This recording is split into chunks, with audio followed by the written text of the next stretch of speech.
The final score, Wrexham 3, Salford City 2. I'm Mark Griffiths from Wrexham AMC, and firstly, I'm so sorry that this one's a bit late, but I had quite a lot on at the moment, haven't I, Laszlo? Yeah, so I managed to finally fit it in, because let's be honest, this was a game that deserves to have a little bit of analysis added onto it.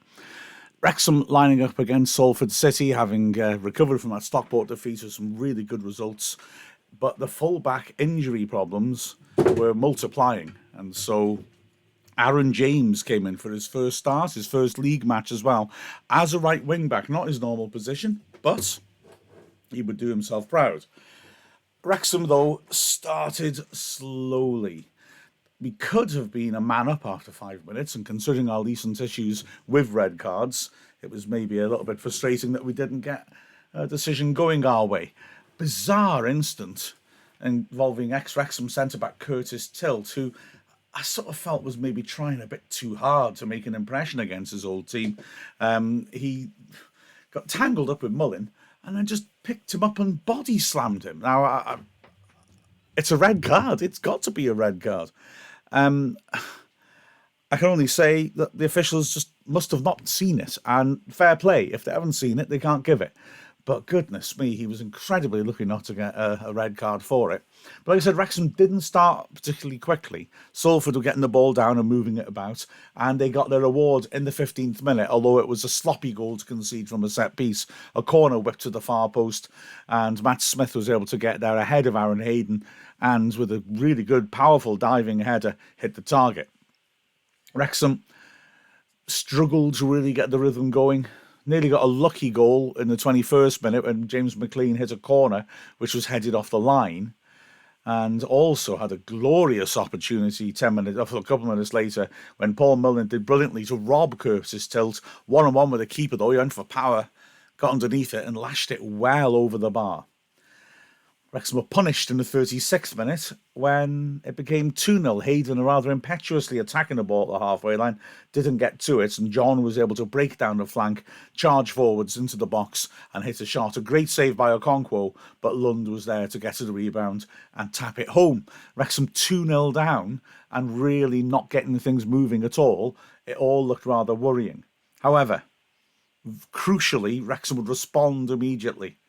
McLean sweeping in a corner to the far post. Elliot Lee, an unexpected person to see popping up there, but with an excellent header back across goal and into the top corner. Defender on the line couldn't get enough contact on it to keep it out. And Wrexham really finished a half superbly, putting pressure on, showing real energy and scaring Salford, who were starting to make mistakes at the back. There was one more really big moment of opportunity in the first minute of added time. Evans with an excellent interception, Mullin cutting in, but then ripping a shot just wide of the far post as he wrapped his left foot around it. A good effort.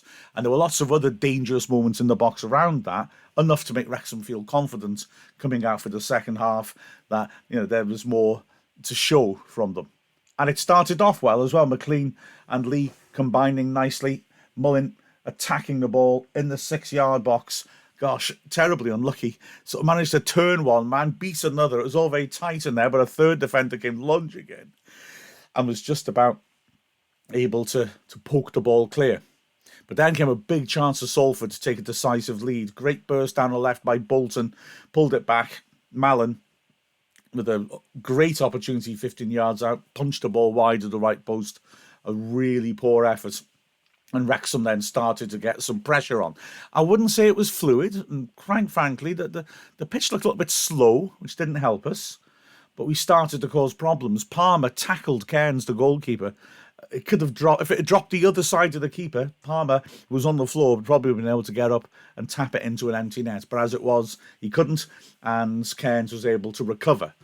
Soon afterwards, the double change. Palmer had done well, but Fletcher came on for him, and Aaron James was replaced by Jordan Davis. James Jones going at right wing back, and Wrexham really started penning them in.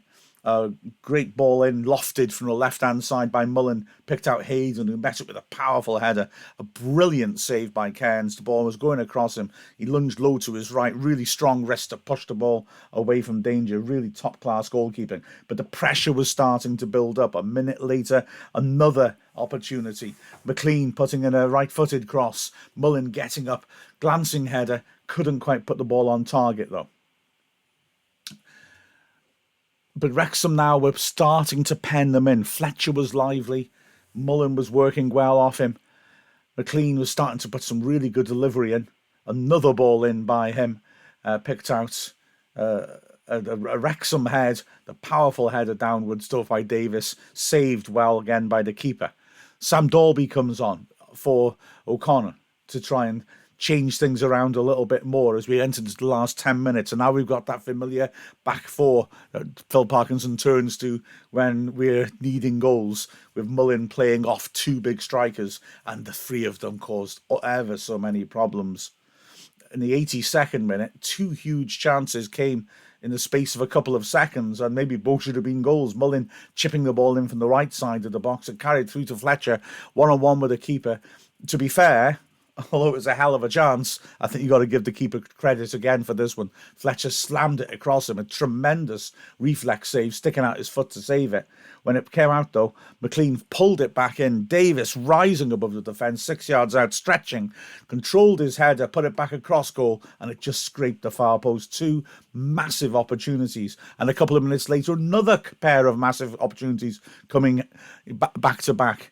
Firstly, it was Jones dinking the ball in, and Mullen's powerful shot being blocked. It ricocheted across. Davis had a brilliant run into the area, but when he hit his shot, again, a brave block, and it just fell away from the Wrexham foot and was put behind for a corner. 2 minutes left. Wrexham absolutely laying siege on Salford, but still behind. What we really needed was 2 goals in the space of 55 seconds, wasn't it? And that's what we did. It was ludicrous. Firstly, a brilliant combination between Dalby and Fletcher.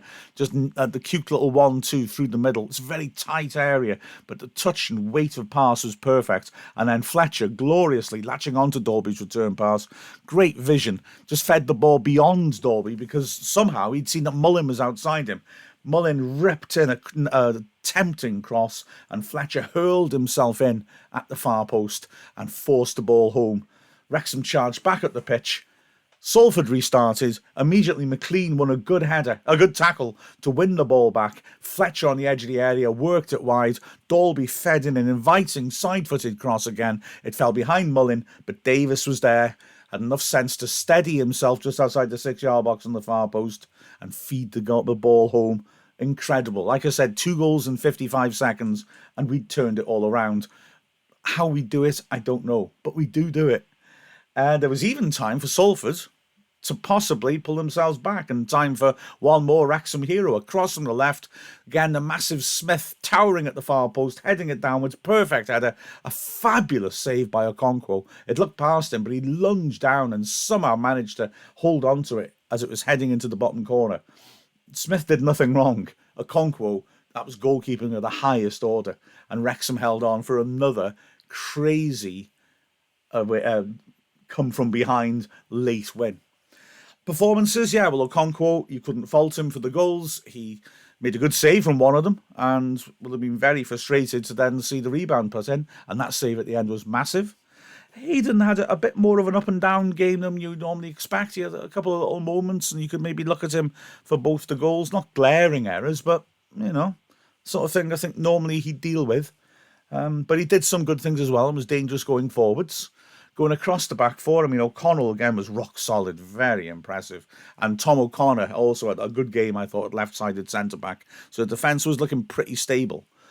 The wing-backs, well, Aaron James, his first game in the league, he did well. He got into some decent crossing positions. He'll, by his own admission in the post-match interview, he said he maybe needs to work at his crossing a bit, but he was getting there and stretching play and showing real enthusiasm. He had one very promising run at the very start of the second half, which was halted by a tilt challenge. James caught him and was penalised for the free kick. But no, that was a good start by him, and I think Parkinson's bold attitude towards promoting young players if he feels that they've got someone to contribute was vindicated.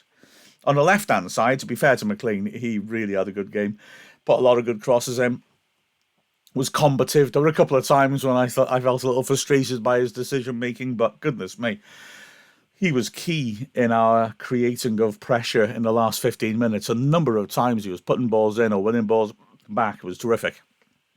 If we look at the centre of midfield, well, Elliot Lee, we made man of the match. Again, not getting quite as much creativity as often, but lots of great hard work and lots of good continuity play to try and take play forwards. Also in midfield, of course, George Evans, he had a bit of an up and down day. He had some lovely passes, but mishit quite a lot of them as well. But his presence and his ability, like I said, to break things up and drive forwards were valuable, should I say. And then James Jones on the right again did well for us. I mean, real energy, driving forwards, played the last sort of 20-odd minutes, 25 minutes at right wing back as well, and did really well, getting sort of some service into the box. So, yeah, good day for him. And then up front, Mullin missed a couple of great chances that he would normally have scored. But like I said, he's still coming back from a serious injury. He's not quite there yet. But his effort, his threat were terrific, and his combination play too. Palmer was excellent as well. Sort of surprising in a way to see him subbed so early, but the fact is that Fletcher's impact off the bench can be absolutely incredible, can't it? So Palmer really caused problems for the defenders, won a lot of aerial duels, combined well with Mullin, and then was replaced eventually by Fletcher, who again put on a sensational turn off the bench. Davis came on and carried on where he left off at Crewe. Terrific stuff in the winning goal. And then Dalby came on, and Dalby had a huge impact in terms of creating opportunities, not least the assist for the winner. So, wow, a crazy game. But we're used to that by now, aren't we? We have scored 25 goals at home this season, and 9 of them have come at the Stoke Cold Brew Coffee end after the 85th minute. Wow. Wrexham are fun, aren't they? With the final score of Wrexham 3, Salford City 2, and an apology as well, again, for this being so late. I'm Mark Griffiths from Wrexham AFC.